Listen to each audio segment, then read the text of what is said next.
네, 김진욱 초대 고위공직자범죄수사처장 후보자 인사청문회가 국회에서 진행되고 있습니다. 정치적 중립성 문제가 특히 도마 위에 올랐습니다. 김진욱 후보자는 중립성을 지키고 살아있는 권력에 대해서도 수사하겠다고 약속했습니다. 자세한 내용 취재기자 연결해서 알아보겠습니다. 우철희 기자. 네, 정치부입니다. 네, 예상했던 대로 오전 내내 정치적 중립성 문제에 대한 질의가 많았군요.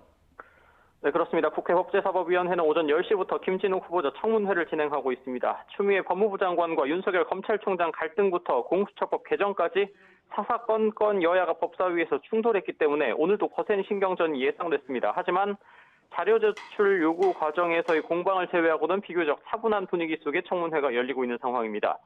오늘 청문회의 쟁점, 김진욱 후보자의 정치적 중립성과 수사 지휘 역량 그리고 여러 신상 관련 의혹입니다.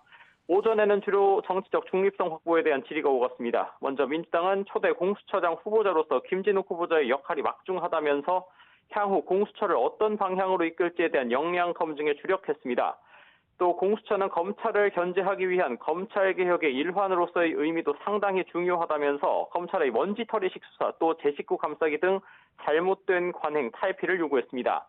반면 국민의힘은 국민이 공수처와 김진욱 후보자에게 요구하는 건 정치적 중립성과 공정성 그리고 무소불위의 권력기관 공수처를 이끌 능력과 자질이라고 언급했습니다.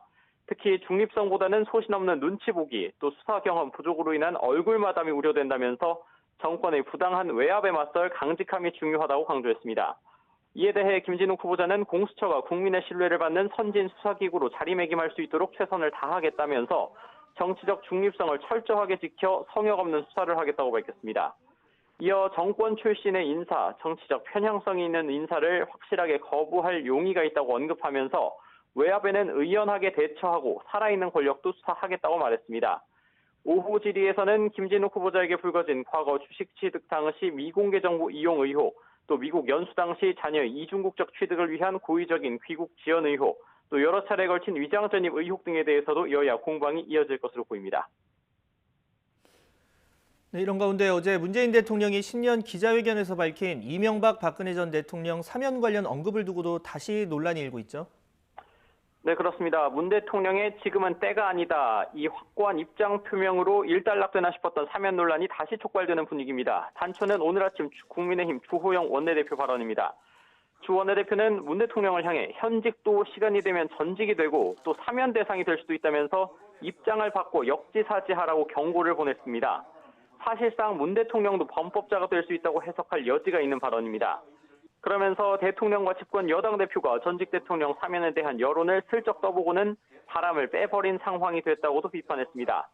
앞서 주 원내대표는 민주당 이낙연 대표가 사면론을 제기한 뒤 문 대통령의 결단을 촉구하면서 세상의 이치는 양지가 금방 음지가 되고 또 음지가 양지가 된다는 비슷한 취지의 발언을 하기도 했습니다.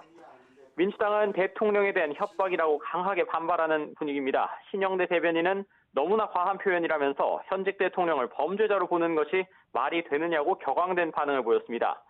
주호영 원내대표의 다소 수위 높은 발언으로 사면 논란이 다시 수면 위로 떠오르는 모양새입니다. 지금까지 정치부에서 YTN 오철입니다.